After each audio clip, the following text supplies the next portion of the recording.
Y en la parte de transfusiones hay que tocar un punto muy interesante que es justamente la parte de glóbulos rojos. Después de la Segunda Guerra Mundial y ver los efectos graves que se tuvo que tratar posteriores a dar sangre entera, ¿no? Sangre entera es como que me sacan sangre a mí y directamente esa sangre le pasan a uno de ustedes, ¿no? Se sigue haciendo, por si acaso, justamente en cirugía de guerra, ¿no? Ustedes saben que sigue habiendo guerras en Ucrania y demás. Entonces, al no haber un refugio, si para el término, para tener ese cuidado de guardar sangre, miren, a 4 grados y todo este show, entonces, por lógica, se sigue haciendo la transfusión de sangre entera. Pero en este lado del mundo, donde no hay guerras ni nada por el estilo, obviamente se tiene que tener el cuidado y el respaldo de transfundir tan solo esta de acá que vamos a ver, que es concentrado de glóbulos rojos, plasma fresco congelado, plaquetas. De igual manera se puede transfundir lo que es el fibrinógeno y por último también un lavado de glóbulos blancos, ¿no? Que es más raro que alguien lo pida aquí a lo menos porque no hay ciertas enfermedades que hay en Europa. Pero generalmente cuando tú donas, en todo caso, cuando te quitan la sangre, los 350 ml, te lo quitan y se divide en esos 5 paquetes o bolsas. ¿Qué es importante de este paquete globular? Este paquete globular, como dice ahí, te queda, como son 350 y lo siguen separando, más o menos te queda de 250 a 300 ml. Hasta ahí todo está perfecto, pero esto quiero que les quede bien claro. Este paquete globular, o sea, los glóbulos rojos, tiene que estar a base de citrato, y eso quiero que se acuerden, porque alguien les puede preguntar. Se le pone citrato, que es un componente químico para resguardar a los glóbulos rojos, ¿ya? Es como su estabilizante y demás. Pero, ¿qué es lo malo del citrato? Cuando tiene tal cantidad de citrato e ingresa rápidamente a tu cuerpo, consume el calcio que tiene. Entonces, quiero que les quede de esta manera más claro. Imagínense este ejemplo. Yo soy el paciente, me están transfundiendo sangre, han debido ver porque sé que han visto transfusión de glóbulos rojos, pero la transfusión normalita es 4 horas, ¿no? Tú pones en tus indicaciones transfundir un paquete de concentrado de glóbulos rojos en 4 horas. Hasta ahí todo perfecto. Pero no sé si han visto cuando realmente es una emergencia. Hay 2 opciones que se hacen. La primera, se ubica en el paquete globular, ¿no? El paquete de glóbulos rojos. Es una bolsita. Les voy a mostrar. Tengo una bolsita en el consultorio. La idea es que tiene 2 salientes, no tiene una, tiene 2. O sea, por donde conectas, ¿no? El equipo. Por uno le conectas el equipo, por ahí va a ir goteando. Hasta ahí es perfecto, eso es lo que siempre hacemos. Por el segundo, se le puede conectar a un paquete de solución fisiológica, de lactato. Yo prefiero el lactato. Tibio, ¿ya? No frío, tibio. No caliente tampoco. Entonces, si se entiende, ese paquete, no sé si se ubica, esa bolsita, no viene tensa, o sea, no viene súper llena, tiene espacio. Entonces, ¿qué es lo que se hace? Bueno, lo que a mí me han enseñado. Más o menos te alcanza para 50, 100 ml, o sea, le estoy llenando de 50 a 100 ml de un cristaloide. ¿Para qué? Para que esté más diluido, porque está bien concentrado, no sé si se acuerdan. Entonces, esa es una opción. La otra, que han debido verlo igual, ya lo conecto, pero antes de conectarlo al Venocat, a la vía central, por donde ustedes quieran ingresarlo, se le pone una llave de 3 vías, ¿no? Y han debido ver, tal vez a ustedes les han dicho que a veces lo ponemos y le decimos al interno, al médico, a alguien, con esta jeringa, ¿no? Aspiran y con fuerza meten, aspiran y con fuerza. O sea, la idea es, ¿cómo meto más rápido, no? Porque te estás asustado y se te está muriendo. Cualquiera de esas dos formas sirve, pero quiero que se den cuenta de algo. Cuando transfundimos de manera normalita, que vaya goteando en 4 horas, que generalmente sí tarda porque está todo, primero está frío, está congelado, es denso, ¿no? Por todo eso en 4 horas va a entrar. Ya tiene células muertas, ya tiene glóbulos rojos muertos. Si ustedes recuerdan, un glóbulo rojo vive 120 días, pero no todos los que están en esa bolsa han nacido el mismo día. Por lógica nomás, entonces muchos ya están a punto de morir, tal vez están en el día 119 y ya van a morir. Entonces, imagínense que está goteando y al gotear están golpeándose los glóbulos rojos contra todo el equipo de venoclisis, que no es endotelio, es duro, es goma, es plástico, es algo sintético si quiere. Entonces cada vez que golpea, golpea, golpea, golpea y es obviamente que se están destruyendo.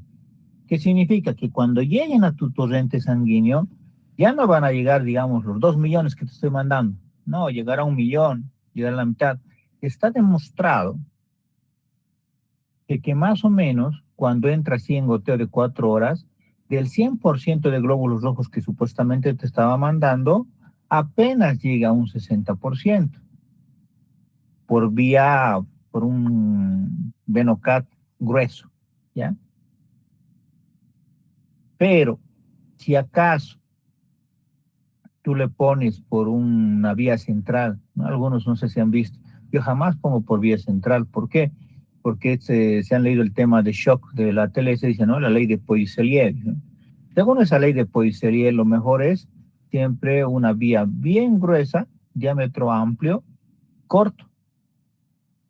Entonces, para no destruir los glóbulos rojos, tienes que hacer eso. Tiene que ser de esa manera, pero tú le pones por la vía central y algunos inteligentes dicen, no, por vía central es lo mejor, está llegando directo al corazón, pero ahora quiero que ustedes mismos se ubiquen. ¿Acaso yo quería que llegue al corazón? O sea, me sirve de algo que llegue al corazón, no es como las drogas. Claro, las aminas, la nora, la adrena, la dopa, dobuta, bicarbonato y demás, quiero que llegue al corazón primero, ¿por qué? Porque también quiero que actúe en el corazón, ¿ya? Pero acá, en este sentido, no afectarían mucho el que llegue o no llegue primero al corazón. ¿Entendido? Ah, entonces no habría por qué tanto show de que por vía central siempre. Peor todavía, todos deben conocer cómo es la vía central, ¿no ven? Y les he mostrado la anterior vez un dibujito. Es súper delgadito, es casi 1 milímetro de diámetro. Entonces, por lógica, se destruyen más. Está descrito que si por la vía periférica gruesa, 60% apenas terminan, digamos, servibles de los glóbulos rojos, por vía central apenas llegas al 30-35% de servibles. Y cuando haces estas manipulaciones raras, ¿no? Que les dije con jeringa, que le pongo solucioncita para que se diluya y demás, llega a menos del 30%. Entonces, como que le estás dando agua roja, literalmente, ¿no? Ahora, por este grado de destrucción que va a haber, por más de que tenga cuidado, dense cuenta que hay dentro de las células potasio y hidrogeniones. Entonces, el glóbulo rojo se va a ir destruyendo y te está lanzando potasio y hidrogeniones, por un lado. O sea, te va a acidificar, y eso quiero que entiendan. Te va a acidificar, además te va a generar una hipercalemia, puede haber falla cardíaca, ¿ya? Pero tú, buena onda, dices que no le va a pasar nada, esto es sangre, va a vivir con esto, así le explicamos, ¿no? A la familia, no se preocupe, está goteándole sangre, ya va a estar mejor. No le has pasado gluconato de calcio, le estás dando potasio de manera directa, es como haberle puesto potasio en jeringas, ¿se han dado cuenta?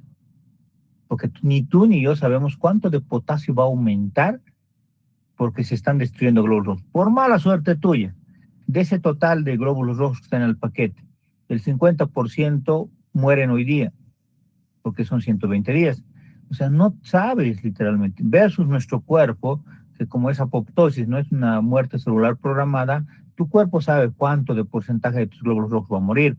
Y obviamente va a ser una baja cantidad para que no altere tu potasio en su totalidad. Entonces, no es lo mismo. ¿Se ha entendido?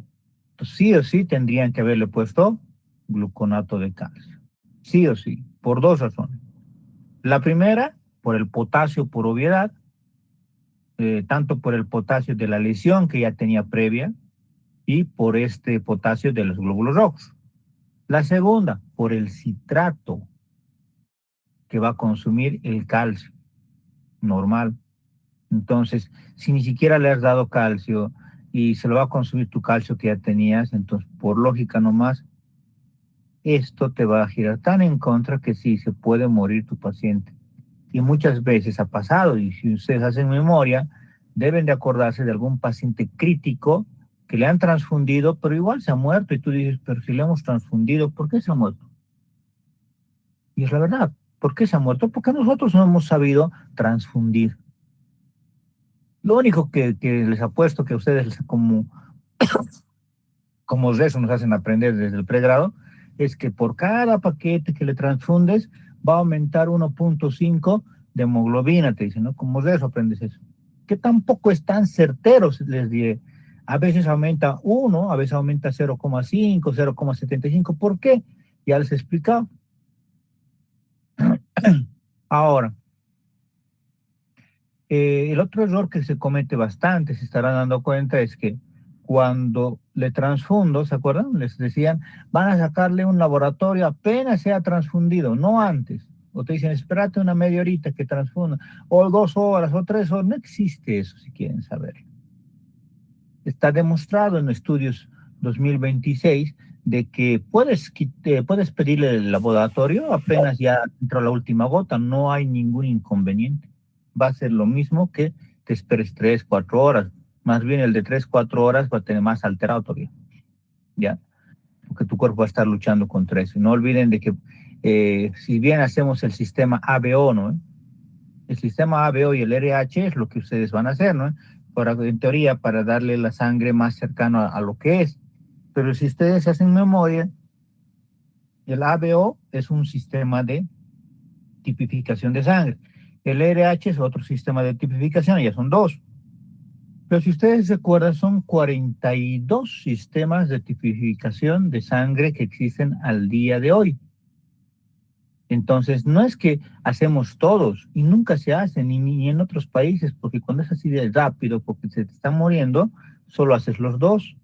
En el norte, México, Estados Unidos, Puerto Rico, que son los mejores hospitales, generalmente ellos hacen estos 2, que son los normales, y hacen 3 más, que son los que en su población está demostrado que también causan reacciones de destrucción, de alergias y demás, ¿no?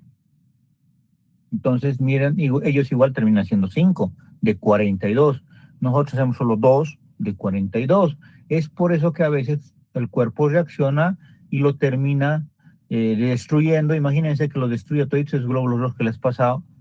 Peor todavía, va a haber más hidrogeniones, más potasio, y tú apenas le estás dando 28 mil equivalentes de lactato, obviamente te has sobrepasado, ¿no? ¿Entiendes? Entonces, si me han entendido, es por eso que deberían no solo pedirle hemoglobina hematocrito, que siempre le piden después de la transfusión, debería de pedírsele hemoglobina hematocrito, potasio, calcio. Por lo menos esas 4 cosas le sacarías de laboratorios, te daría una gran idea de qué he causado por transfundirle, porque no es su sangre, literalmente, ¿ya? Entonces eso es bien importante. Ahí nos estamos olvidando de otro dato. También está demostrado justamente por este cambio tan radical que va a haber cambio en el endotelio y por lógica va a generar el TRIM, ¿ya? La alteración por inmunomodulación, ¿se acuerdan? Pero eso causa, si se acuerdan, a partir del tercero. O sea, hasta 3 concentrados tienes derecho a transfundirle en 24 horas. No hagan transfusión masiva, ya les he dicho, ahí sí se muere gente, ¿ya? El ATLS sigue hablando de transfusión masiva. El MATOX desde hace 2 ediciones que no habla de transfusión masiva. Y eso que es cirugía de trauma, de guerra, no habla. Si tienen en cuenta del up-to-date, tampoco habla desde el, ustedes se acuerdan, desde diapositiva, ese screenshot, yo lo tengo desde el 2000, actualizado al 2018, miren, es antiguísimo, pero nunca más nadie habló en el up-to-date de transfusión masiva. Lo menciona que algunos lugares siguen haciendo, que la transfusión masiva es de esta manera, si usa el índice de shock, todo lo que les he dicho, pero no dice que se deba de hacer. no es un protocolo actual avalado. A excepción de Bolivia, que nuestros protocolos datan de la época del 80. Entonces se sigue hablando, a ver, hablan con algún doctor, les va a decir, transfusión masiva, sí, yo lo hago todo eso, pero es que está mal. Si llegara a morir un paciente, y es lo mismo que yo enseño en auditoría, y te hacen auditoría, yo, digamos, como parte del paciente, si quieren como su abogado, su perito, lo que ustedes quieran, yo puedo afirmarles de que el protocolo está mal. Y cuando no hay un protocolo correcto, se usa lo que se llama lex artis medicae, que es la ley del arte médico, que significa que yo voy a irme a los protocolos más actuales. Y que si tú no te has actualizado y por culpa de tu protocolo ha fallecido, es culpa tuya. Entonces tienen que actualizarse constantemente, ¿ya? Entonces, concentrado de glóbulos rojos, ya hemos terminado. Nos vamos al otro. Plaquetas. Las plaquetas es más poquita la cantidad, ¿eh? 35-50 ml, pero es el más alergénico que tenemos, ¿ya? Es recontra alergénico. Es tan alergénico que te puede generar trali y además taco, ¿no? Entonces, lo primero que te va a causar es trali, muerte de neumocitos tipo 1, luego neumocitos tipo 2. Y taco por la densidad, al igual que el plasma, que también por su densidad. Pero en el caso de las plaquetas, además te puede generar en esos 35-50 ml trombos. Es por eso que nunca olviden, miren, estamos 2026, pero seguimos haciendo lo mismo, le decimos al interno, al estudiante, ¿no? Que se suba en la gradilla y que constantemente esté moviéndolo. ¿Por qué? Cuando empieza a descongelarse, literalmente, cuando empieza a estar al aire ambiente, empieza a pegarse entre sí porque son plaquetas y se harían trombos. Entonces, por eso mismo empiezas a moverlo, así en movimiento, tienes que estar todo el tiempo hasta que entra la última gota. No hay más que hablar, digamos, no hay algo muy interesante que les pueda decir de las plaquetas, más eso que te puede dar trombosis. Y sí, se ha visto. Se ha visto cuando tú solo le cuelgas ahí la bolsita y esperas a que entre, te da trombosis. Especialmente también cuando lo pones por vías muy delgaditas. ¿Por qué? Porque va golpeando en las vías delgaditas y es como que activaras a las plaquetas, pues, y se van pegando, ya son 2, 3, 4 plaquetas bien pegadas que están entrando. Van a llegar al endotelio y demás, pero como ya están pegadas, va a llegar algún vasito delgadito donde ya se van a trancar, ¿no? Y ya están obstruyendo. El plasma fresco congelado te genera trali, te genera taco, ¿ya? Pero, además de ello, es 250-300 ml, es una bolsa más grande, ¿no? Casi como la de sangre, del concentrado de glóbulos rojos. Como dice ahí, es rico en factor 8 y también tiene algo de fibrinógeno. Ahora, se ha demostrado, no sé si lo han revisado porque les di de tarea hace tiempo, les dije, que vean qué otros factores de coagulación creen que tiene el plasma fresco congelado.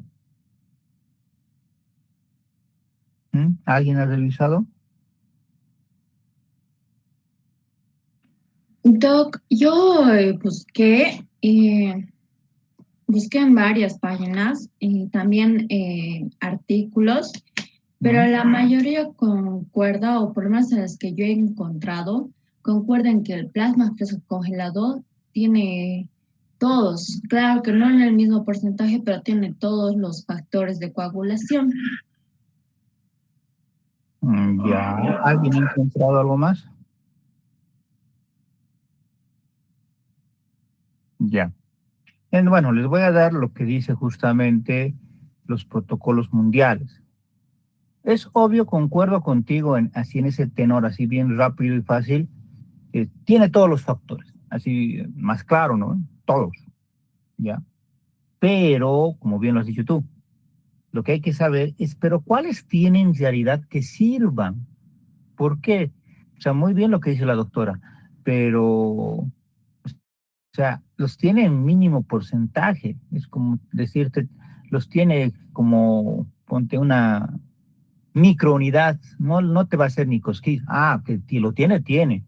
Los únicos dos factores que en realidad está descrito que tiene son este factor 8, que se los puse ahí en la pantalla.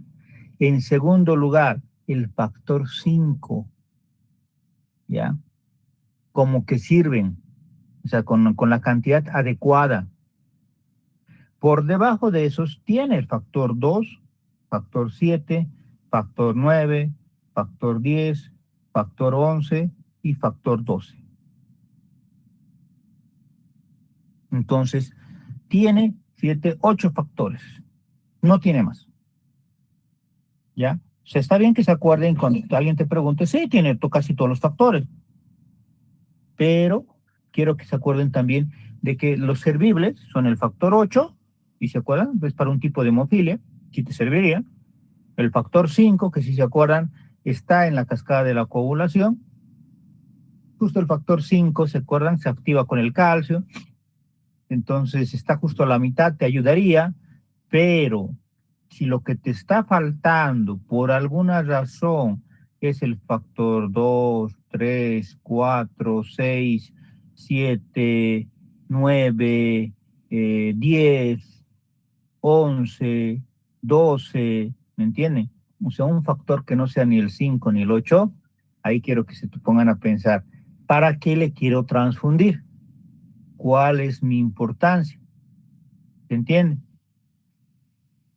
¿Por qué? Porque ya les he dicho una vez, y les ha de pasar a ustedes, todo el tiempo yo veo y critico a los médicos cuando ven sangrando un poquito, se asustan, anda, trae plasma como sea, y al pobre interno por poco le estaba pegando para que vaya corriendo, ¿no? Y hasta con el laboratorio te vas a pelear, que quiero plasma, ahorita se va a morir, y más bien lo que le van a causar, porque tú estás asustado y quieres transfundirle lo que sea, pero rápido, no es un pegamento. Le vas a transfundir el plasma como tal, pero va a causar metrali, injuria pulmonar post-transfusión. Por la densidad me va a generar TACO, que es una alteración de la osmolaridad post-transfusión. Entonces ese paciente se te va a morir. Se va a morir, si se han dado cuenta, por edema agudo de pulmón. Líquido, se va a llenar de un líquido todito su pulmón. Ahora, no sé si han visto un edema agudo de pulmón, pero un real, ¿no? O sea, uno bien alterado, que está lleno de agua literalmente. Cuando está intubado el paciente, empieza a salir un líquido por el tubo endotraqueal, un líquido rosado. Es una forma de darte cuenta, por ejemplo, que o lo has encharcado o le ha pasado esto, ¿no? Entonces, ese edema agudo de pulmón, en palabras fáciles, es agua que está allá adentro. Ahora, como es agua lo que está allá adentro, si se entiende, eh, por lógica, otra vez, ¿quién lo ha matado? Entonces el médico. ¿Por qué? Porque no ha tenido la cautela de pasarle algo que sí amerita. ¿Por qué creen que cuando Nascimento y Holcomb después hablaron al respecto de la transfusión 111, se fueron a ese tenor, que sea algo bajito, ¿ya?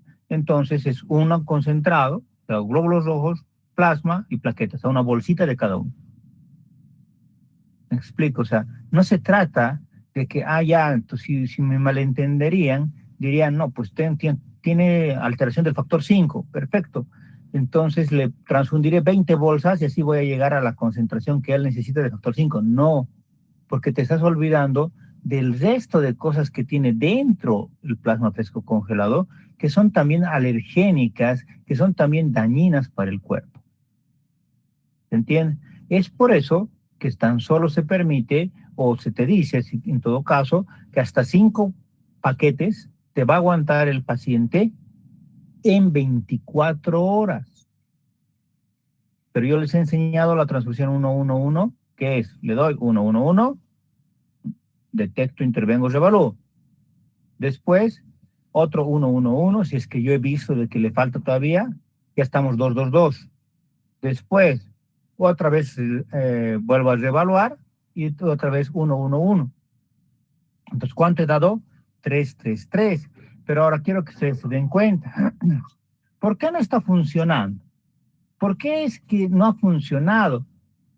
No es que la sangre que me ha dado el banco estaba mal, qué sé yo, se supone que está bien, ¿no? Está controlado y todo, ok.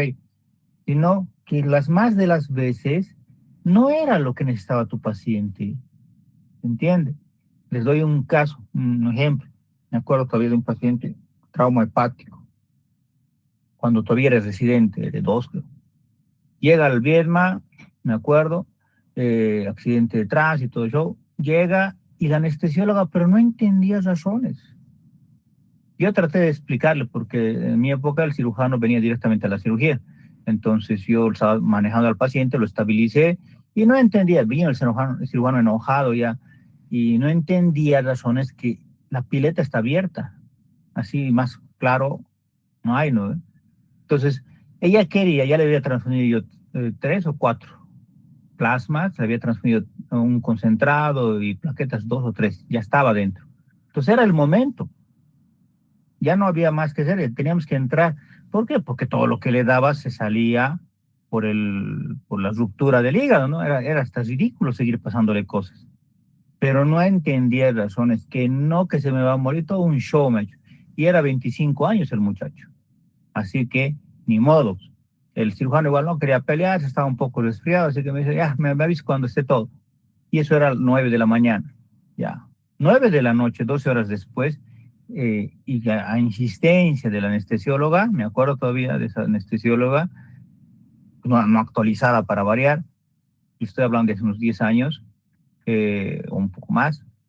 La cuestión es de que ella me hizo transfundir, y me acuerdo hasta el día de hoy, siempre lo comento cuando doy en pre o posgrado este tema de transfusión, y transfundimos a ese pobre paciente un total de más o menos, debe ser una cosa de unos 20 paquetes de concentrado de glóbulos rojos, unos casi 80 debe ser plasmas, y plaquetas unos 20 o 30, o sea, dense cuenta de esa cantidad absurda que le hemos dado. ¿Saben cuánto ha mejorado? Nada. El último control que le hemos hecho a las 9:30, casi 10 de la noche, hasta 12 horas, 13 horas después, ha sido más o menos, estaba en hemoglobina, me acuerdo que entró con 3 y estaba con 3.5. O sea, era hasta ridículo lo que hemos hecho. Ahí ya se enojó, me acuerdo, el cirujano, se pelearon, igual lo subimos, nos valió, nos entramos a quirófano y tuvo que ya venir, la anestesió y ya.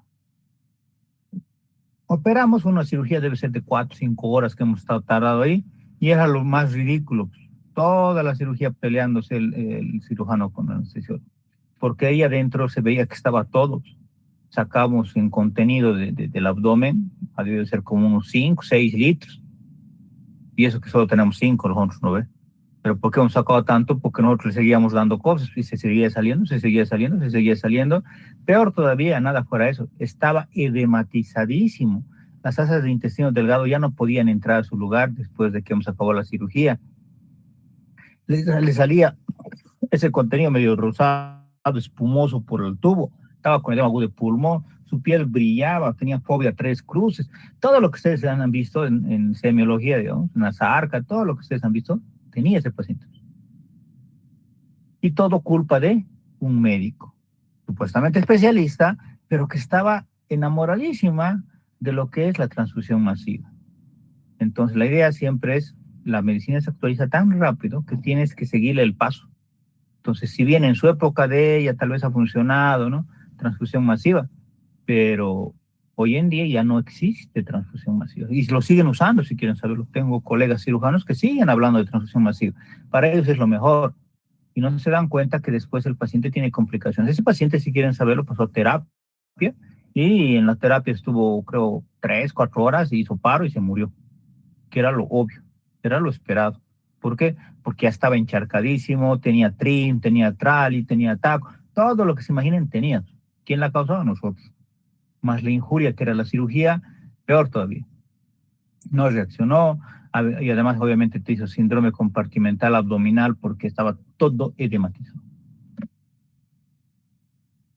Y ahí termina esa parte que es transfusiones. Ahora vamos a ver vasoactivos. Bueno, en realidad, este sería el tenor. Cristaloides, coloides, aminas, ¿no? Cristaloides le doy volumen. Coloides retengo ese volumen dentro del vaso. Pero para que no entre en paro, La lógica sería, si se pudiese obviamente cambiar la historia de la vida y poner los concentrados, poner la parte de transfusión adelante, obviamente, ¿no?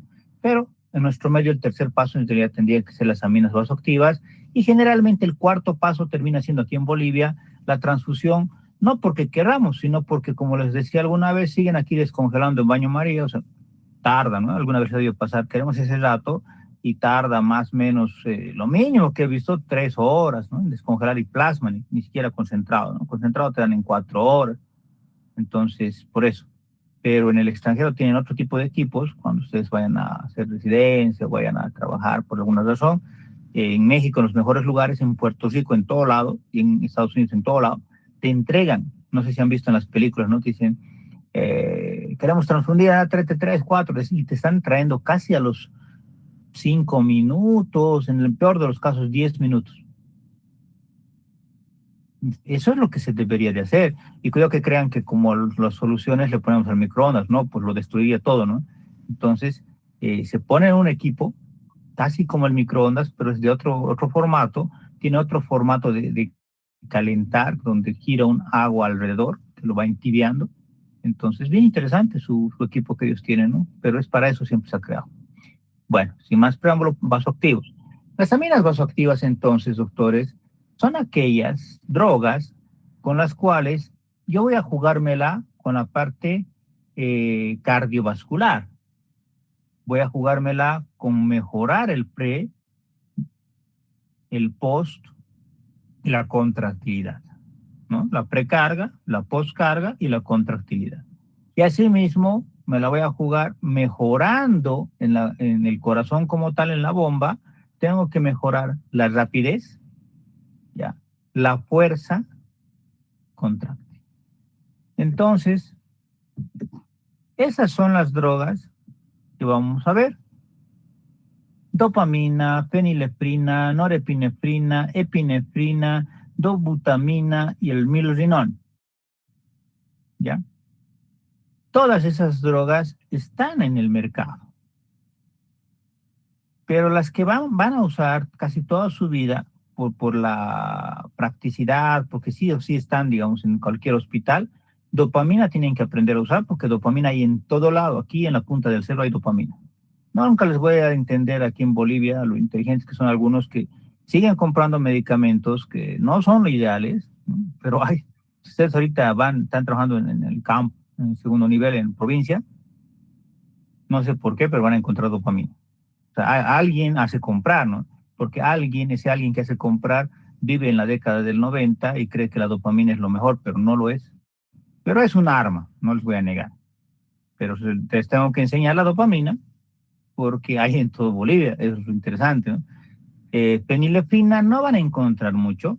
Me gustaría que existiera, pero no hay. Ya, es poco, hasta para la venta es poco, porque casi nadie conoce. La fenilefrina más usamos en shock neurogénico, ¿ya? Nora, les voy a enseñar porque es la mejor droga actualmente para cualquier shock, la noradrenalina o norepinefrina. La epinefrina o adrenalina, esa sí o sí tienen que saberla, porque esa de por sí vas a tenerlo todo, aunque en la punta del cerro, hasta en tu primer nivel, va a haber epinefrina o adrenalina, ¿no? Para el código azul tiene que haber, entonces tienes que saber usarlo. Dobutamina no hay en los hospitales, pero sí hay en las farmacias, es de las mejores drogas, junto con el milrinone, son iguales, generan lo mismo, el mismo efecto, por decirlo de una manera. El milrinone es raro que lo encuentren, miren que aquí lo he encontrado a veces en clínicas bien grandes, tipo Los Olivos, Los Ángeles, o sea, pero tampoco hay en cualquier farmacia, ¿no? Milrinone. Pero está demostrado en los últimos estudios 2025 del New England y del JAMA que la diferencia entre dobutamina y milrinone ya no hay. Antes se creía que el milrinone, que era nueva droga, era mejor que la dobutamina, pero no. Está demostrado que la dobutamina sigue siendo, por más droga antigua, la mejor de ese grupo entre dobutamina y milrinone. Y esa sí hay. Ahora, comenzamos con la noradrenalina. La noradrenalina, década del 2018-19, antes de la pandemia, se le llamó como el fármaco inicial en shock séptico. ¿Ya? Algo muy interesante. Ahora, para que les quede recontra claro, Este fármaco inicial en shock séptico, con el pasar de los años y justo llega la pandemia, que fue el mejor momento, digamos, de esta droga porque lo usamos en todo, ahora se sabe de que cambia ese tenor, ese cuadrito, y ya no es el fármaco inicial en el shock séptico, es el fármaco inicial en todos los shocks. Cualquier shock que ustedes me digan, la respuesta será norepinefrina o noradrenalina. Miren que en mi época de estudiante nos decían, al shock hipovolémico no se lo pone aminas, solo es volumen, lo más absurdo, ¿no? Hoy en día, 2026, todas las guías te dicen que noradrenalina se puede poner pues en todos los shocks y es la mejor droga. Es un potente vasoconstrictor alfa 1 y además es mejor el inocronotropismo porque también es beta 1.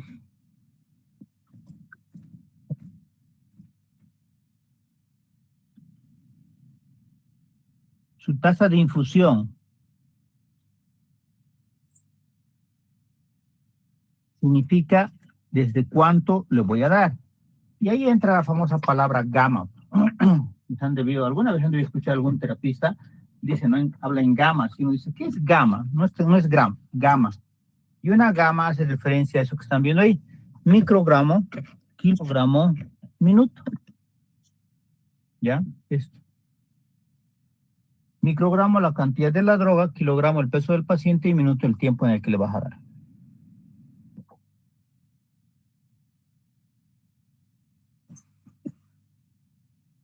Entonces, 0,05 era la cantidad que se daba en shock séptico. Hoy en día ha bajado, para que se anoten, ya no es 0,05, se puede dar desde más bajito. 0,01 ya sería hoy en día lo que vamos a dar. Desde ahí, y nuestro tope es 0,5. O sea, damos desde 0,01 hasta 0,5. Ese es el dosaje que vamos a usar. Usualmente incrementa el flujo sanguíneo renal si se realizó una adecuada reposición de volemia. ¿Qué te está diciendo con eso? Que si el paciente va a tener diuresis, son los mejores médicos ustedes porque lo han salvado. ¿Entienden? O sea, ¿va a orinar ese paciente? Sí, pero está choqueado, pero va a orinar. Siéntanse felices. ¿Por qué? Porque si es con noradrenalina que han hecho que el paciente orine, que tenga buena diuresis, le han salvado la vida. Me van a entender más adelante. Adrenalina o epinefrina. Es su prima hermana de la anterior. Tienes los mismos efectos, miren, alfa, beta, inocrono, pero es más potente. Es 3, 4 veces más fuerte que la noradrenalina. Su dosis inicia igual, hasta ese entonces 0,05, hoy en día 0,01. Aumenta el consumo de oxígeno por el miocardio. ¿Por qué? Porque como le genera inocronopotentes, o sea, hace que haga fuerza ese corazón va a demandar a tu cuerpo que le llegue oxígeno.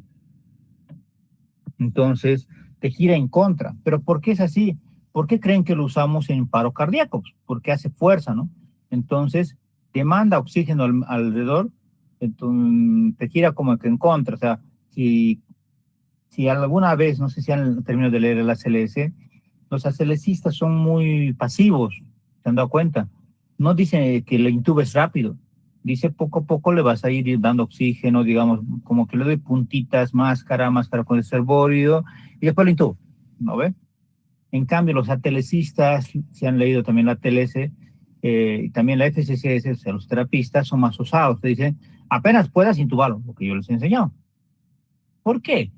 Porque cuando ya estás en paro, no te la puedes estar jugando, no, le intubo, no le intubo, ¿me entienden? ¿Por qué? Porque si se pueden a pensar ahí dice, aumenta el consumo de oxígeno. O sea, que el oxígeno como tal, ya, va a ser tan demandado por tu corazón que si no les ha aumentado el PO2 de manera adecuada, chao paciente. Puede aumentar la producción de lactato, ¿ya? Y eso también, por eso es que tampoco es que lo usamos, esto que le estoy hablando es por si acaso a goteo. Es por eso que tampoco lo vamos usando continuamente, si se habrán dado cuenta. ¿Por qué? Porque llega un punto en el que cuando usas a goteo la adrenalina, te va a aumentar el lactato y te arruina el marcador de lactato. O sea, ¿se acuerdan que le podemos que pedir lactato? Pero si tú le pides lactato a alguien que le has dado mucha adrenalina, para en vano le estás pidiendo. ¿Por qué? Porque va a estar disparado, va a estar aumentado, pero no es el lactato por la muerte celular de, que tiene por su enfermedad, por su trauma y demás. No, va a ser un lactato aumentado por que ha producido, la adrenalina ha hecho producir lactato aeróbico, o sea, lactato que gracias a oxígeno si quiere. O sea, un lactato, por decirlo así, normal. Dopamina ya no es fármaco inicial en shock séptico. Antes lo era. Infusión. Si das de 1 a 5 gamas, es inocronomoderado. Puede incrementar la diuresis, pero no previene la disfunción renal. Y ahí quería llegar. ¿Se acuerdan que hace rato les dije la nora? Si con noradrenalina ustedes le hacen orinar a ese paciente, siéntanse felices. Son los mejores. ¿Por qué? Porque con dopamina, literalmente, por más de que no le hayas mejorado nada, igual va a orinar, porque tiene receptores dopaminérgicos en el riñón. Infusión media, si le das un poquito más alto, de 6 a 10 gamas, es inotrópico. Infusión alta, si le das más de 10 gamas, ahí recién nos sirve, ahí recién tiene un valor casi como la noradrenalina. Entonces, si se han dado cuenta, aquí les estoy diciendo que la dopamina, al contrario de las anteriores dos, su efecto es mejor cuanto más droga le das. En las otras no, su efecto ya está dándose con ese poquito dosaje. Infusiones más altas, miren, no tienen ningún beneficio, tampoco le vas a dar más de 20, hasta 20 es el top, gamas. Efectos adversos, y aquí esto también es importante. Dopamina.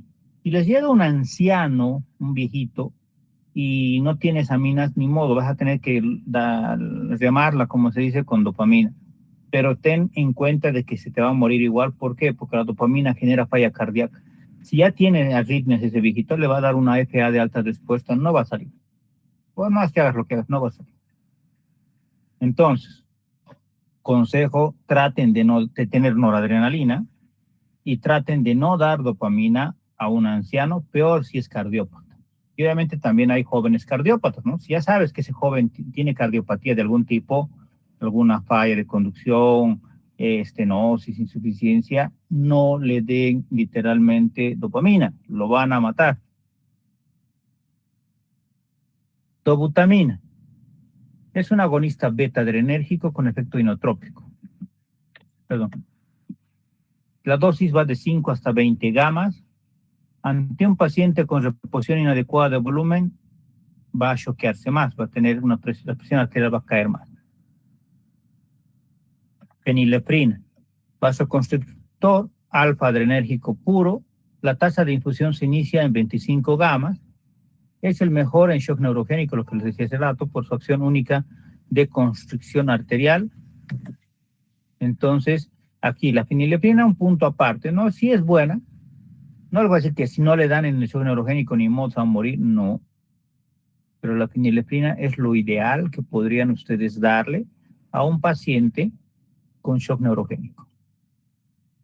La vasopresina, aquí también un paréntesis, porque la vasopresina, si han terminado de leer ese libro que les pasé de la CLS, que es del 2015, que les dije que es el más completo, por más que estamos en 2026, pero la vasopresina, si lo han leído, se dejó de usar justo ese año, pues en esa guía dice que ya no se debería usar vasopresina.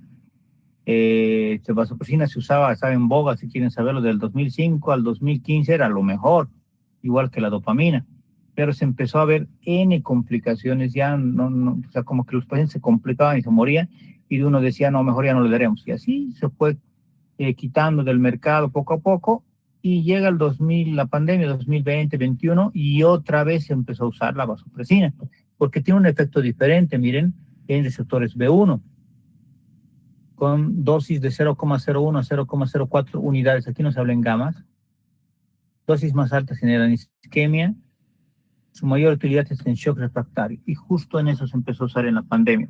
¿Qué es un shock refractario? Es un paciente que está choqueado, ya le has pasado volumen, cristaloides, coloides, mismas aminas, y estaba yendo bien, ¿no? Empieza a subir la presión y otra vez cae. Eso es shock refractario, es un shock que ya lo has mejorado, pero que como ha caído otra vez, ya no va a mejorar más. O sea, cuando cae otra vez un paciente su presión y ya estabas mejorando, cuidado que crean, no, le daré más aminas. No, te está diciendo el paciente que ya estás en shock refractario, o sea, que ya estás en un tipo de shock, el cual no va a salir. ¿Por qué? Porque en su momento no le has dado la droga adecuada, o como ese paciente que les he contado, que al final se murió, en su momento no le has operado y tenías que haberle operado. ¿Entienden? Como esa curva que les mostré de oxígeno. Si en su momento no le has sacado de ahí, no lo has mejorado, literal, quien lo ha matado eres tú. ¿Por qué? Porque ahora ya dale lo que quieras, intubarlo, meterlo a terapia, igualito se va a morir, porque su cuerpo ya no está adaptado, ya no es adaptable a lo nuevo. ¿Entienden? Eso es un shock refractario. Pero aunque no crean, se ha demostrado en la pandemia de que la vasopresina sigue siendo la mejor para shock refractario. Es un paciente joven, 15, 16 años, ¿no? Un jovencito, donde su reserva fisiológica es buena, puede todavía salir con vasopresina. Puede, no les digo que va a salir, cuidado que crean, no importa si va mal y después lo voy a conseguir vasopresina. Y tampoco es una droga que hay en el mercado así tan fácil. Milrinone.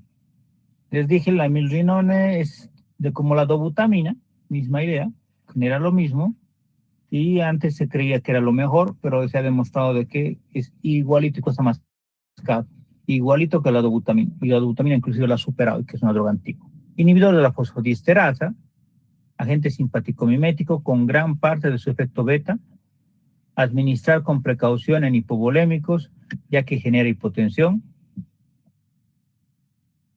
Ahora, perdón, esto ya hemos visto. ¿Qué deberíamos valorar? Súper rápido, obviamente, presión arterial, pulso, diuresis. Y obviamente, si quieres tener algo útil y rápido porque se te está muriendo, no te diste cuenta en su momento y quieres saber ahora si por lo menos algo hemos hecho bien, lactato. Pero el lactato no te va a servir si es que has usado mucha adrenalina. Segundo, el lactato no te va a servir si no tienes un parámetro, ¿no? O sea, deberían de haberle pedido el lactato al inicio del juego. Después pedirle, bueno, si sale 11, no te va a decir si has hecho algo bueno o si estás haciendo algo malo en tu manejo. ¿Me entienden? Tienen que haberle pedido antes para hacer justamente un comparativo. Porque ahorita, digamos, estamos en el minuto 10 de paro. Le pides lactato. Bueno, te va a salir un lactato así 10, 11. Solo te dice eso, ¿no? Están muriéndose.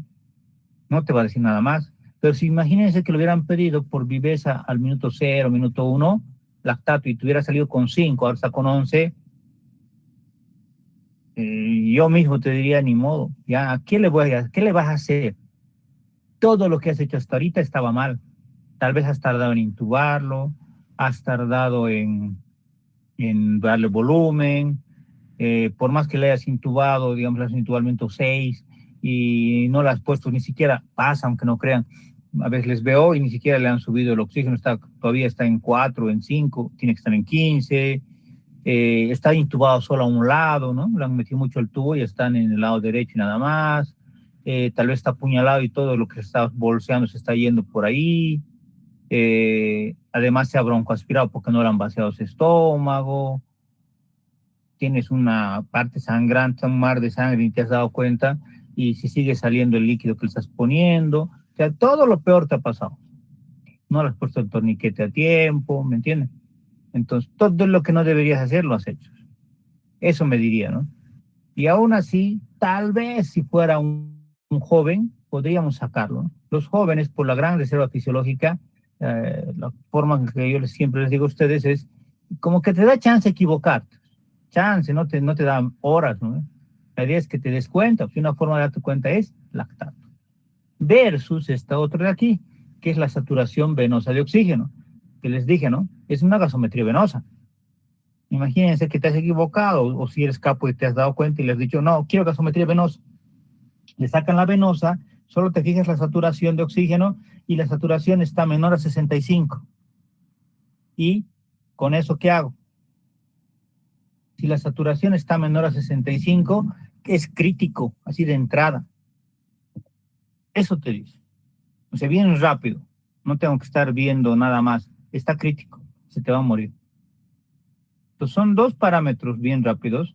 Lo único de bueno que tiene la saturación venosa de oxígeno es que no tienes que comparar contra nadie. El lactato sí tienes que compararlo contra un previo, ¿no? Después, oliguria y lesión renal aguda. Te lo resumo todo esto en lo siguiente. La oliguria y la injuria renal aguda, es obvio que todo paciente con trauma va a tener una alteración en el volumen. Entonces va a haber una injuria renal de tipo prerrenal. Como bien indica el CADIGO, con alteraciones que tú veas, digamos, le has tomado una creatinina, digamos, es un paciente conocido. Ayer le tomaste un laboratorio, o te trae la familia, ¿no? El laboratorio porque se puso mal ayer. Entonces te llega a la guardia y tiene ayer tenía una creatinina de 1.1. Hoy día en los laboratorios que le has pedido tiene una creatinina de 1.2. Es un paciente que va a tener falla renal aguda. Está demostrado por los estudios del CADIGO de que alteraciones de 0,1 o más, sí o sí, son predictores de que tu paciente va a tener lesión renal aguda y que tienes que mejorar ese volumen.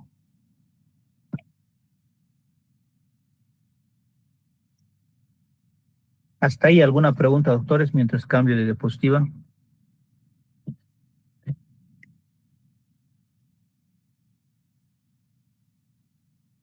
¿Dudas? Doc, tengo una duda, Dale.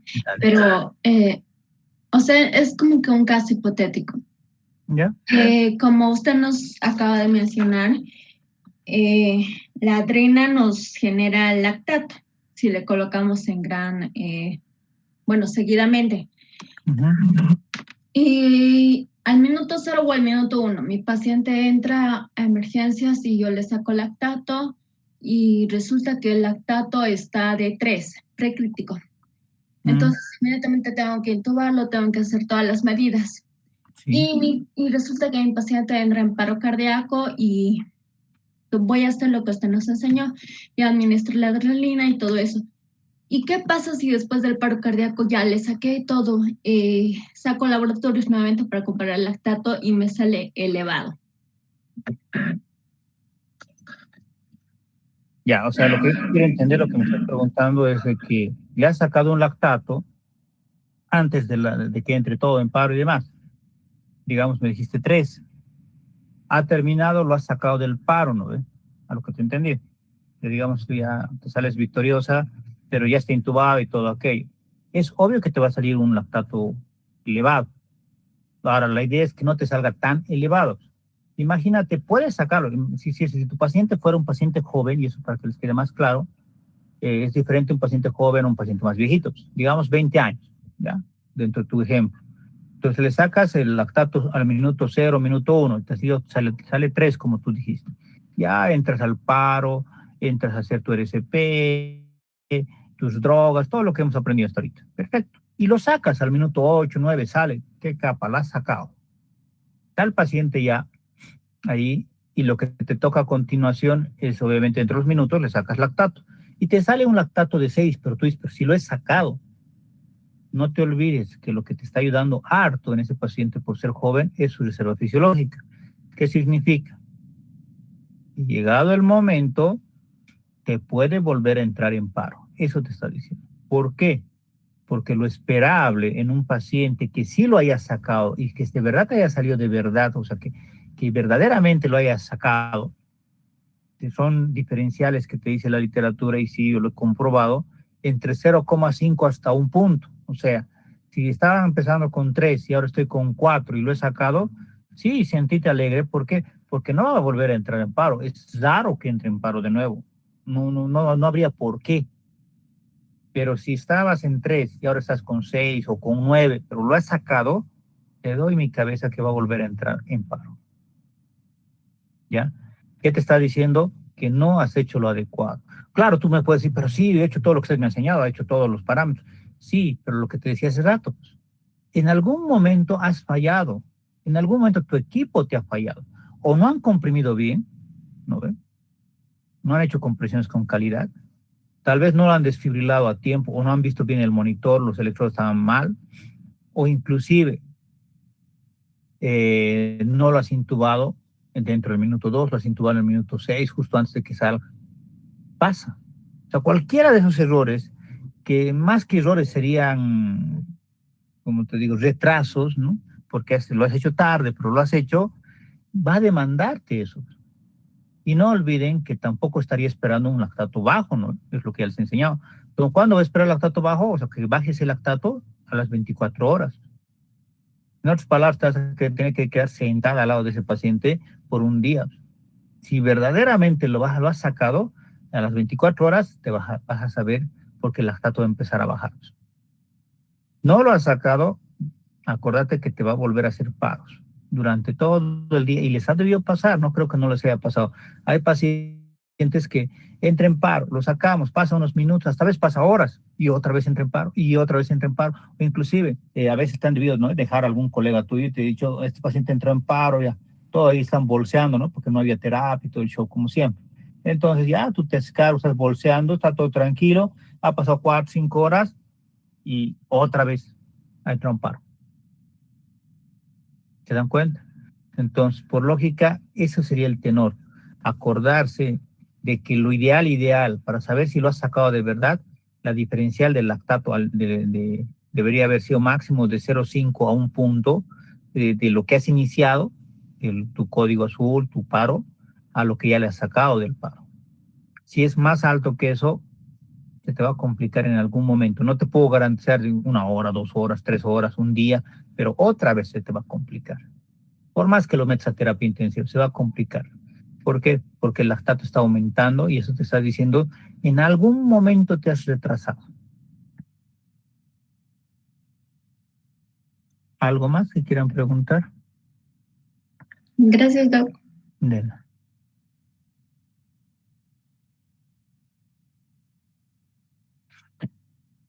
Bueno, vamos a ver, ya para ir finalizando esta parte, porque la tarea que les voy a dar es que lean el manejo de acuerdo al tipo de shock.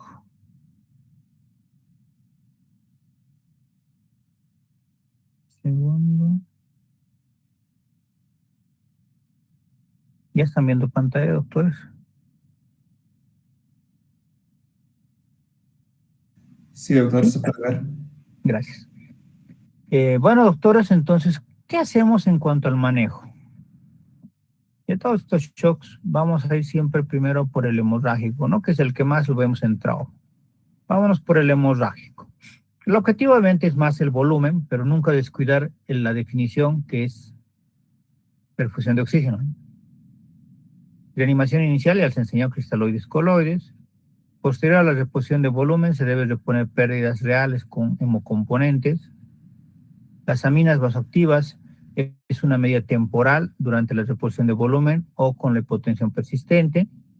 La presión venosa central era una guía, ¿ya? Ahí hay que comentar, es una guía, ¿ya? Era una guía, ya no se usa tanto. Puede seguir sirviendo, pero no es lo ideal. Pero también esto de aquí quiero que les quede claro, lo que nos arruina el trauma también, hipotensión permisiva, lo que les decía el otro día, ¿se acuerdan? Si bien las guías te dicen que llegues a una PAM de 65, les decían. Sí, fácil decirlo.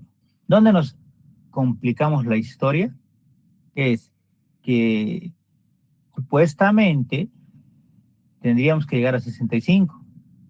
Hasta ahí todos. Sí, está perfecto, ¿no? Pero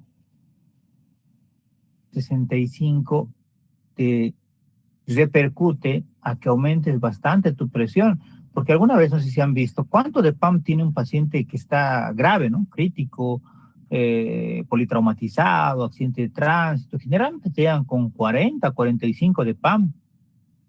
Y si ha entrado en paro, obviamente está más bajo que eso, ¿no? Casi 0. Entonces vean, ¿cuánto te demanda a ti mejorar esa PAM a 65? Fácil decirlo, pues como decían vulgarmente antes, el papel aguanta todo, ¿no? Pero, ¿qué les dije a ustedes? Ideal para ustedes, para que nunca se olviden, con que me lleguen a 50, 55, siéntanse felices. Y si su cirujano, su terapista es vivo y actualizado, te va a decir lo mismo que yo. Gracias. ¿Por qué? Porque me lo has subido a donde yo quería, 50, 55. No quiero que lo subas más, porque acuérdense de que dentro del proceso fisiopatológico que tiene una lesión en vasos, en el endotelio, es que los vasos chiquititos se han colapsado, ya no te está sangrando. ¿Entiende, no? Eso es lo que yo quería, que ya no sangre, ya no está sangrando. Pero no, pues vengo yo y digo, no quiero, la PAM me han enseñado 65 y no sabes nada de fisiopatología y como se acuerdan el ejemplo que les di, como ese colega en Punata, entonces vas a seguir dando fisiológico y vas a llegar a tener una PAM mejor que la mía, va a estar en 65, 70 y tú vas a decir, no le he salvado la vida y se va a morir a los segundos. Por dos razones se moriría, si se acuerdan. La primera, por inmunomodulación, todo has alterado, y la segunda, por estos de tips que no has hecho, hipotensión permisiva. Como le subiste tan rápido esa presión, lo que te importó a ti más fue la presión, llegaste a un punto en el cual esos vasitos chiquititos que se habían colapsado, ahora se han abierto todos y estás saliéndote sangre por lugares que antes ya no estaban saliendo. ¿Se entiende? Es por eso que existe ese término en trauma, que es hipotensión permisiva. Por eso les decía, yo concuerdo con los guías actuales. Miren que en mi época era bien absurdo, pero a mí me enseñaban mis profesores de que si le has operado, por ejemplo, trauma hepático, trauma esplénico, me hacían darle 3, 4 litros para 24 horas, ¿no? Post cirugía. Pero yo decía, ¿pero ¿y dónde está la hipotensión permisiva? Porque no es un término actual, es un término antiguo. Entonces, bueno, no te vas a pelear con los más viejitos, nunca te van a entender. Pero hoy en día, ahora que yo soy el cirujano, por ejemplo, yo uso hipotensión permisiva y me baso en las guías y funciona. Mientras más crítico tu paciente, más bajita tiene que ser tu presión. O sea, no tengo que darle tanto líquido. Yo lo titulo, si quieren saberlo, post cirugía, ya no a 50 ml como ellos, ¿no? Ellos calculaban a 50 ml kilogramo peso. Ni siquiera calculaban, ¿no? Ellos decían 3 litros, 4 litros, pero por lo menos, más o menos a eso. Yo lo titulo, como dicen las guías, mientras más crítico tu paciente, yo me voy 10, 15 ml kilogramo peso. O sea, le estoy dando a razón de 2 litros por día máximo, pero sí máximo, ese es mi top. A veces les doy 1,5 litros. Tú dices, pero es muy poquito líquido, hasta el anestesiólogo me está diciendo, pero no, eso está perfecto. ¿Ya? ¿Por qué? Porque le estoy dando el requerimiento basal, no necesita más líquido ese paciente, y más que eso, si con eso ese paciente tiene diuresis y demás, sentite alegre. ¿Por qué? Porque le estoy dando lo mínimo necesario y con eso debería responderme ese riñón. Si no me está respondiendo ese riñón, por lógica es que también se ha dañado y el riñón ha sido un daño irreparable que tiene. ¿Ya? Esta tabla la han visto en su ATLS. Hasta aquí era hasta la 9ª edición, hasta aquí hasta el GLAD. Estas últimas dos se aumentó justamente desde la 10ª edición y en esta 11ª. ¿Qué dice? Grado 1, miren que hasta la 9ª hablaba en ml, aquí habla en porcentajes. Menos de 15%, ¿no? O sea, menor a 750 ml, decía en la antigua edición. Grado 2, de 750 ml a 1,5 litros. Grado 3, de 1,5 litros a 2 litros, y mayor a 2 litros era el grado 4, ¿no? O es el grado 4. Hasta ahí todos se acuerdan. ¿Qué otra cosa era interesante? El de acordarte que justamente solo el pulso, o si quieren, la frecuencia cardíaca se alteraba en los grados 1 y 2, porque la presión arterial como tal se altera de 100 en el grado 3, ¿no? Eso sí es importante que se acuerde. Después de eso, también hay que acordarnos de aquí, de la alteración que tiene la alteración cognitiva o neurológica, que es a partir del grado 3. Entonces, el grado 3 es el que más cosas tiene, ¿no? Pero también aquí el exceso de bases. No me agrada el formato en el que lo han puesto, así sin mentirles. Si los revisan, es el único, el ATLS, que te divide de esa manera. No les puedo decir el por qué, de dónde han sacado. Como les dije, lo malo del ATLS es que no te dice, no cita, ¿no? En base a quién ha hecho. Pero te da algo que es solo no para memorizar, no les voy a preguntar de aquí, pero quiero para que les quede claro. ¿Se acuerdan lo que yo les enseñé? Lo que sí está en todas las guías de terapia intensiva. De +3 a -3, el exceso de bases o déficit de bases es lo normal. Mientras más negativo, por lógica, se te está complicando, ¿no? Entonces, miren, ellos le ponen aquí de -2 a -6, de -6 a -10, y menor a -10. Está interesante, por lo menos para que ustedes ya se ubiquen, de que mientras más negativo, ¿no? Mientras más bajito hacia el lado negativo, por lógica se te está complicando más. Ahora, un dato importante que aquí quiero que aumentarle, si quieren, esa tablita para que nunca se olviden, es lo siguiente. Yo enseño de esta manera. El grado 1, denle una cosa.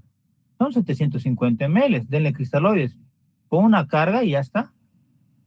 Literalmente ya lo han compensado. Casi su alta.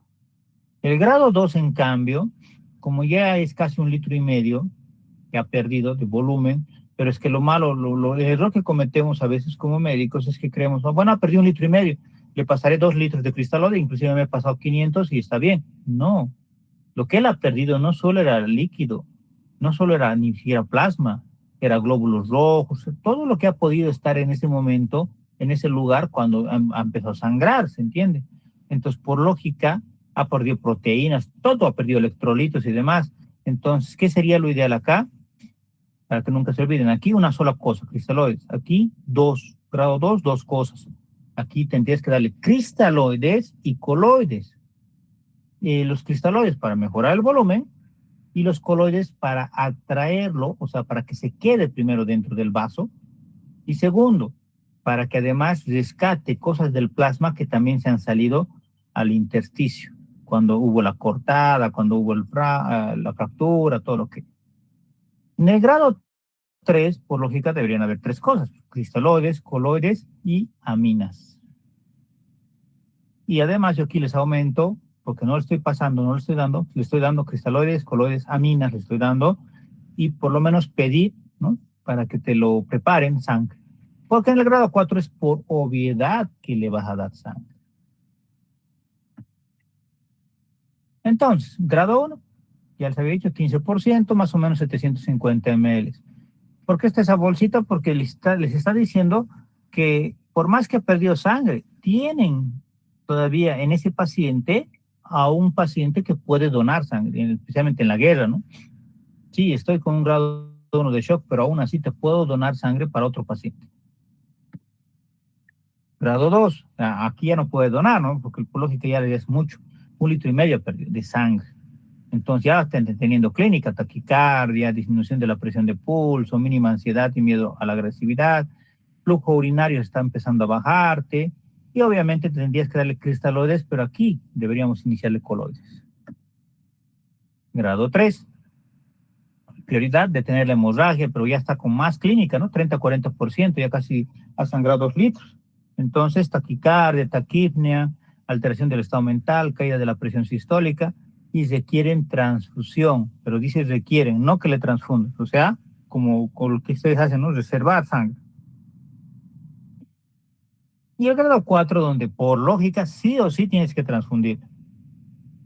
Ha perdido más de 2 litros de sangre, está taquicárdico, estrecha presión de pulso, flujo urinario depreciable, o sea que no estás ya sintiendo nada de flujo, o sea, no hay flujo. Piel fría y pálida, más del 50% produce pérdida de la conciencia, está en coma generalmente, y obviamente este es un evento preterminal, o sea, ya se te va a morir el paciente. Entonces acá habría que darle justo, ¿qué cosa? ¿Cómo se llama?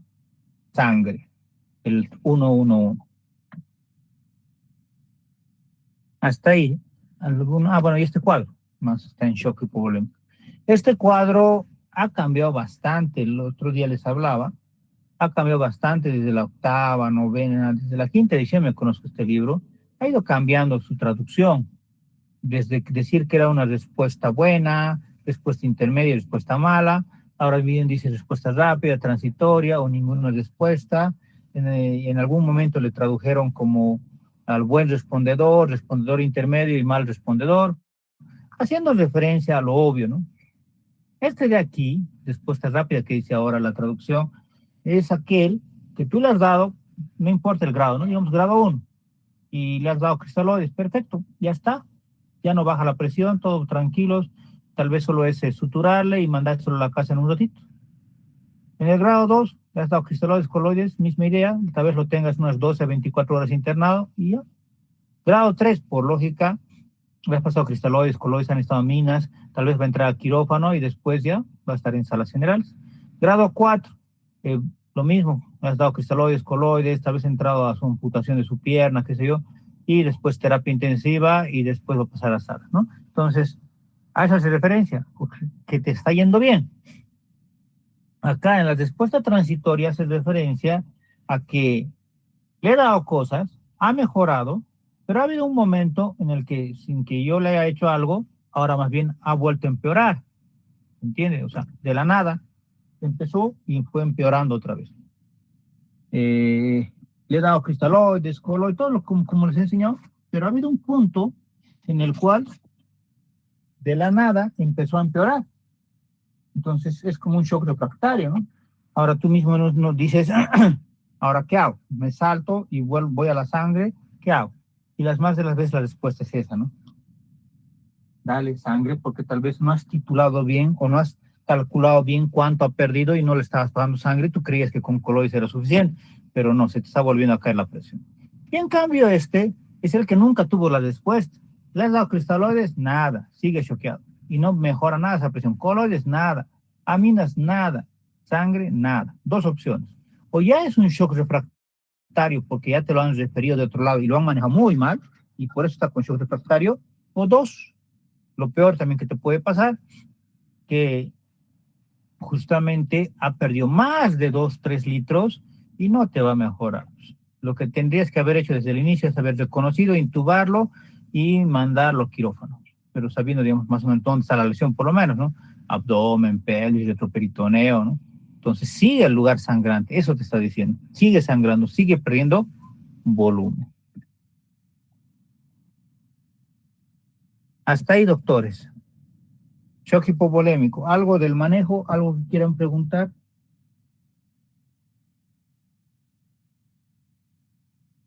¿Nada?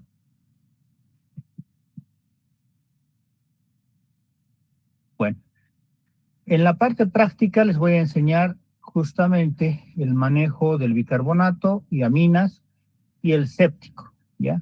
Así que el séptico nos vamos a saltar. Les voy a enseñar con lo último que ha salido de shock séptico hace unos días. Y que esto lo vamos a saltar, pues de lo anterior aquí, hasta aquí. Shock anafiláctico. Shock anafiláctico tienen que saber que estoy hablando con ustedes de shock anafiláctico, no de anafilaxia. O sea, no estamos hablando de que tengo las ronchitas y demás, no. Tiene que ser un paciente que esté choqueado, pero por anafilaxia. Qué sé yo, has comido algo que verdaderamente sí te daba alergia y ahora estás choqueado. Entonces hay que darle volumen y obviamente la epinefrina me la guardo, como dice ahí, más epinefrina subcutánea, en caso de que veas que ya está teniendo alteración de la respiración, ¿no? Está con su disnea porque tiene edema de glotis. En caso de una presión arterial muy baja y mala perfusión, tendríamos que titularle epinefrina, o sea, tendríamos que darle a goteo adrenalina. La dosis normal que vamos a dar de adrenalina es de 0,5, o sea, media ampolla a una ampolla. Pero a la par, también podemos darle hidrocortisona y difenhidramina, 25-50 miligramos endovenoso cada 4 a 6 horas, y la hidrocortisona 100 miligramos endovenoso cada 6 horas. En el neurogénico, si recuerdan, tiene que ser una lesión que tenga el paciente, ya, que sea de T4 para arriba. ¿Por qué? Porque de T4 para abajo, T5 para abajo, en todo caso, está la caudequina. Entonces, ¿por qué de T4 para arriba? Porque hay una compresión, isquemia de la médula y va a haber un shock neurogénico que se caracteriza por tener presión baja y bradicardia, no tienen taquicardia. Si los reconoce, se da un corticoide, la metilprednisolona. Se da 30 miligramos kilogramo peso en 250 de fisiológico en 1 hora y el mantenimiento 5.4 miligramos kilogramo peso cada hora por 23 horas. Pero eso es cuando el accidente, el trauma se ha dado menor a 6 horas de lo que ha llegado. Pero la metilprednisolona, por si acaso, viene de 500 miligramos. Pero si ha pasado de 6 a 8 horas del accidente, miren, vamos a dar por 48 horas. Igualito damos un primer bolo de 30 miligramos kilogramo peso, pero en 1 hora, y 48 horas, o sea, casi 2 días, va a estar a 5.4 miligramos. Ahora, según las guías, la metilprednisolona es lo ideal, deberían de dar. Y lo otro es darle dexametasona. La dexametasona es algo también interesante que se puede dar. Se da 8 miligramos, justamente 2 ampollas, que sería 16 miligramos. Quiero que me entiendan bien esto. ¿Por qué doy metilprednisolona? Porque es la única droga que casi entra en el 100% de los corticoides por la barrera hematoencefálica. Por eso es que doy metilprednisolona. ¿Por qué lo doy? Porque está edematizándose la médula y se está isquemiando, entonces con esto va a disminuir el edema. El tratamiento correcto, para que no se olviden del shock neurogénico, es darle metilprednisolona con solución hipertónica, o sea, deshidratar esa médula. ¿Para qué? Para que deje de inflamarse y el paciente va a empezar a recuperar su presión. No perdió volumen, ¿me entienden? Pero no tiene que haber la excusa de ustedes que me digan, como algunos, pero no tengo metilprednisolona o no sé cómo usarla. Ya saben cómo usarla, pero está descrito en el hospital de la IMSS de México y el ABC de México que cuando ellos mismos no tenían metilprednisolona han usado un segundo, que es dexametasona, que no se absorbe o que no pasa por la barrera hematoencefálica al 100% como la metilprednisolona, pero sí pasa, se dice, más o menos entre el 50 al 70%. Por lo cual se usa 16 miligramos ED-STAT, luego 8 miligramos cada 8 horas. Ahora, la misma idea, si el accidente ha pasado hace menos de 6 horas, eso le voy a pasar por un día, ¿no? 8 miligramos cada 8 horas por un día. Si el cambio, el accidente ha pasado entre las 6 a 8 horas, o sea, hace 6 a 8 horas, entonces le voy a dar las 16 miligramos STAT y luego 8 miligramos cada 8 horas por 2 días. Entonces, no hay excusa. Cuidado que me digan, no había, y luego el paciente llega de su referencia, cuadripléjico, tetrapléjico o muerto. Auditoría y cualquiera les diría lo mismo. Sé que no hay metilprednisolona en todo lado. O sea, por si acaso llega a Bolivia. Hay en Farmacorp, en Chávez, aquí en el centro, hay. Si alguna vez les necesitan, hagan comprar. No cuesta muy caro. Hay aquí en el Prado. Entonces, hay en todo lado, pero tampoco hay, digamos, si tú quieres en Punata, en Sacaba, tampoco vas a encontrar, pero hay. Pues puedes como que mandar, pero mientras tanto ya le he iniciado el primer bolo, por lo menos con dexametasona. Pues cuando a mí me llega un paciente a la guardia y sé que lo más probable es que haya golpeado columna, sé que lo más probable es que esté entrando en un shock mixto, porque he visto que ha sangrado, entonces está entrando con un shock hipovolémico tipo hemorrágico, aparte lo más seguro porque ha lesionado, ha habido un golpe en la columna, que esté con shock neurogénico. Entonces yo digo, no, aquí lo lógico es que tengo que mejorarlo, atacar a los dos shocks. Primero al shock que lo está matando, tal vez en ese momento está muriendo de shock hipovolémico porque es una pierna perdida. Ya le hago un torniquete, ya le he atacado al shock hipovolémico. Pero no tengo que descuidarme, si bien estoy poniendo volumen por un lado, por el otro lado no me voy a descuidar y le voy a dar tratamiento para el shock neurogénico. Entonces tendría que dar su corticoide. Le puedo iniciar dexametasona 16, que es lo que yo hago, y le digo a la familia que consiga súper rápido la metilprednisolona. Entonces, apenas me lo traiga, le inicio la metilprednisolona para 1 hora. ¿Ya? Pues funciona así, yo mismo doy el manejo con esto. O sea, cuidado que crean, no, dice el libro y no funciona, ya les he dicho 1000 veces. Todo lo que les enseño son cosas que yo uso en el día a día y sí funciona. Cardiogénico, es más fácil, aunque no crean su manejo, aunque muchos le tienen miedo porque es la bomba la que está mal. Hay que tratar las arritmias lo antes posible. Hay que ver justamente si verdaderamente le está faltando volumen, si está choqueado. Entonces dar las cargas pequeñitas, ¿se acuerdan? De 250 ml en 250, igualito que a los ancianos. ¿No? De 250 a 250, mi tope es 1250. Y solo en caso de ser necesario, vamos inclusive a aminas. Yo a veces me salto los coloides, ¿no? Pero no les digo que no lo den, puedes dar, pero yo ya estoy dotándole amina, nora. Pero este paciente no va a salir si esa nora no les ha aumentado dobutamina o esa nora no les ha aumentado milrinone. Y eso también quiero que les quede claro, ¿ya? Entonces, para finalizar esto, shock cardiogénico. Es un shock que puede estar también en pacientes jóvenes. Imagínense que estaba yendo el paciente en su auto, se choca de frente contra un objeto fijo y estaba llevando el cinturón puesto. Acuérdense que el mediastino también funciona como un péndulo, o sea que el corazón va a golpearse hacia adelante y hacia atrás, se va a dar contra el esternón, ¿no? Entonces a veces tiene contusiones cardíacas. Las contusiones cardíacas son generadoras de microisquemias, microinfartos. Por lógica nomás, ese paciente va a tener shock cardiogénico. Además del otro shock que tenga, que sea por el latigazo, tenga un shock neurogénico. Además del shock que tenga hipovolémico porque se ha fracturado la cadera. Además que lo has encontrado después de 3 días botado en su auto y ya está con shock séptico porque ya tenía justo heridas por todo lado, todo está infectado. ¿Se han dado cuenta que puedo tener 3, 4 shocks? Entonces, a eso tienen que darse cuenta ustedes. Ningún paciente, y esto también para su examen final, ningún paciente que yo les ponga va a tener un solo shock, porque yo se los hago como de la vida real. Y en la vida real ninguno tiene un solo shock. Todos tienen mínimo 2 shocks. O sea, de casi todos son mixtos. Ah, que no te hayas dado cuenta es otra cosa. Y las más de las veces se muere porque justamente no has tenido todos los shocks. Bueno, ahora sí, ahí vamos a quedar. Van a estudiar. Mañana, hemos dicho, por el feriado, no vamos a pasar clases, pero sí el sábado. Les voy a mandar en un ratito, ya lo tengo bien los horarios, para que ustedes vengan. Obviamente, los 2 grupos van a venir mañana, perdón, mañana el sábado.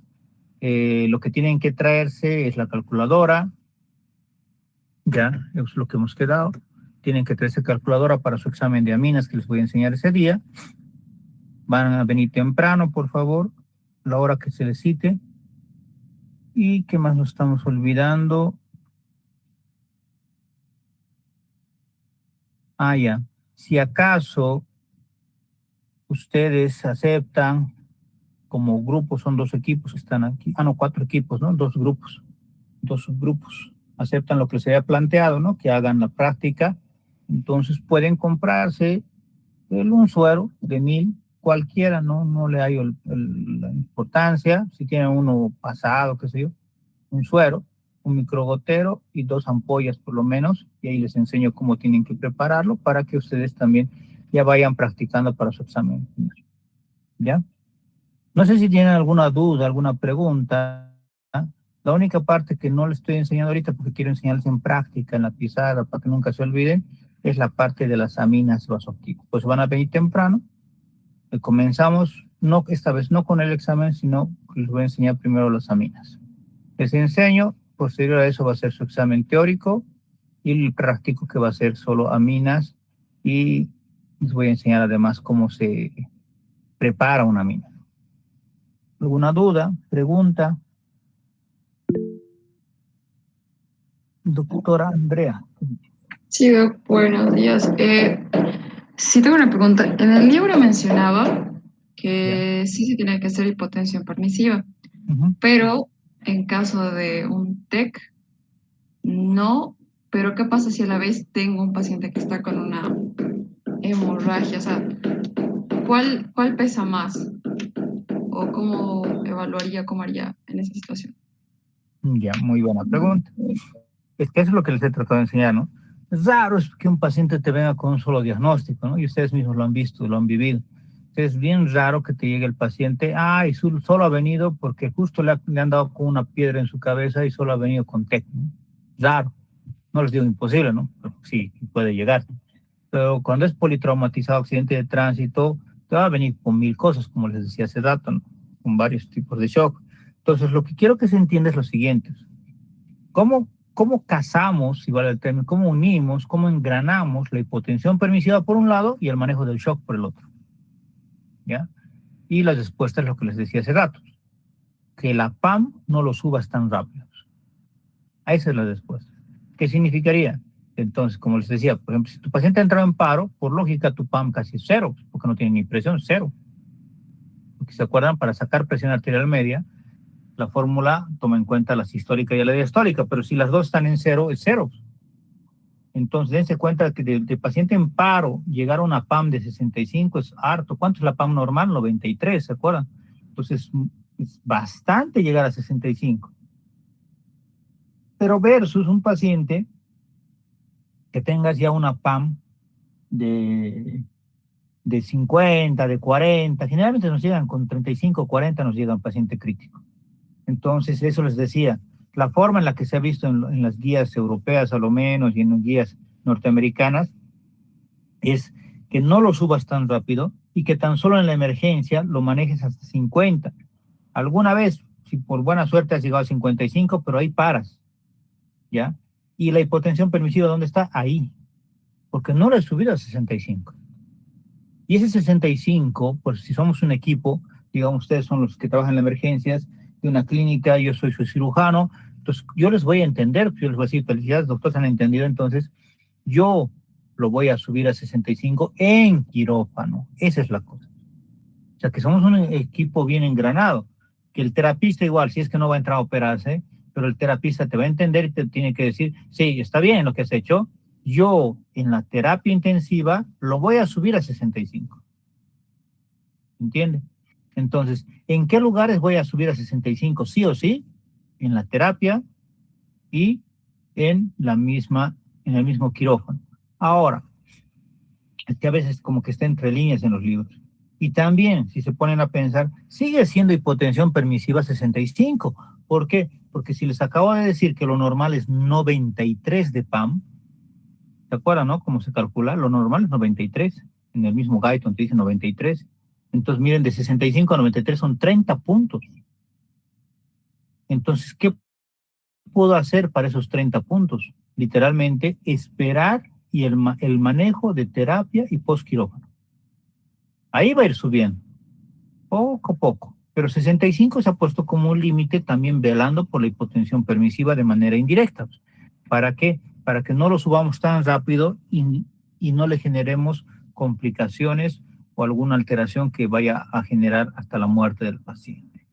Otro tip que les puedo dar, y que me hicieron acordar con esto de la PAM, alguna vez ustedes han debido referir pacientes, ¿no? Que estaban choqueadísimos y demás, que les han hecho llevar desde algún primer nivel, segundo nivel, al tercero, y les ha puesto que en el camino hasta se ha tapado la vía, no sabían qué hacer, entonces se elevan las extremidades inferiores, las elevan a 45 grados, casi 30, 45 grados, elévenlos, súbanles sus pies, digamos, agarran desde la parte de los talones y los suben, ¿no?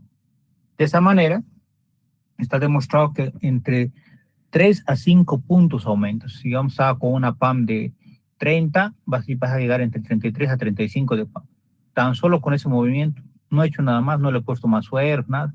Entonces, hay formas, como les decía, de mantener aquello. Ahora, lo que me decía también la doctora, por lógica, ¿no? En un TEC, cuando solo tienes TEC y el libro dice, ¿no? En TEC, te dice, ¿no? En trauma craneoencefálico, te dice, lo ideal sería tener una buena perfusión. Acuérdense que la perfusión que hablamos en un traumatismo craneoencefálico, o sea, todo el cerebro y demás, estamos en torno a oxígeno, ¿no? Y queremos que mueva ese líquido. Queremos que le llegue sangre a ese cerebro. Pero también le va a generar en contra si yo le doy solo volumen, ¿se dan cuenta? Si solo le aumento volumen, porque literalmente cuando aumentamos volumen le estamos hemodiluyendo, no le estoy haciendo un gran favor, si se han dado cuenta. Pues tiene que ir cristaloides, coloides y las aminas que me van a ayudar, porque cuando las aminas ya estén aprendiendo a manejarlas y generemos la vasoconstricción periférica, entonces ya no van a ir mis glóbulos rojos poquititos que tengo a la piel, digamos, al intestino, se van a estar yendo, movilizándose en esa pequeña parte que sería tus órganos diana, que son corazón, cerebro, pulmones y riñón, en ese orden. Entonces, todo gira, todo está bien engranado. Siempre manéjenlo de esa manera. 50, 55 la emergencia, llegamos a quirófano o a la terapia, ahí sí lo vamos a subir hasta 65, pero no voy a subir más. Y si se han dado cuenta, sigo hablando de hipotensión permisiva. ¿Por qué? Porque tendría que, si no, llegar a 93, en todo caso. Y ningún libro te va a decir eso. ¿Alguna otra duda más, doctores? ¿Nada? ¿Seguros? Bueno. Entonces, vayan repasando shock, y nos vemos el día sábado. Un ratito más les mando sus horarios. Obviamente va a ser en la mañana. La práctica más o menos va a ser unas 3 horas por grupo, ¿ya? Entonces va a ser más o menos unas 3 horas y en esas 3 horas les voy a enseñar justamente todo esto que es shock, aminas, terminamos y ya la siguiente semana va a ser trauma de tórax. Ahora, algo que antes me preguntaban uno de ustedes, no sé quién, me había escrito. Entonces, al respecto de la última semana me habían preguntado. Me hacen recuerdo en la práctica, vamos a quedar un día de la siguiente semana, es que esta semana con el feriado largo y demás, difícil que hagamos, pero la siguiente semana yo creo que podríamos reunirnos un ratito, un representante de cada equipo, puede ser el martes, puede ser el miércoles, miércoles estoy recontra ocupado, martes puede ser, o jueves, que vengan un rato a mediodía, ahí al consultorio, y entonces les sorteo, ¿no? Cosa que ya sepan qué día les va a tocar, y esto quiero que les quede claro, les conviene tal vez inclusive que sea martes. ¿Para qué? Para que ya sepan en la quinta semana qué día van a venir, ¿no? Porque ya les he explicado varias veces. La quinta semana no van a venir, digamos, viernes o sábado, no sé ni qué día les va a tocar. O sea, les voy a dividir, como es larguito el examen, va a ser casi 5 horas que voy a tardar en cada equipo, por lógica nomás, entonces, lunes, un equipo voy a tomar en la mañana, por si acaso. Un equipo, o sea, un equipo de 8, ¿no? El martes estoy un poquito más libre. Voy a tomar un equipo en la mañana y otro a mediodía, más o menos. Miércoles voy a tomar un equipo en la mañana. Jueves, un equipo en la mañana y uno en la tarde.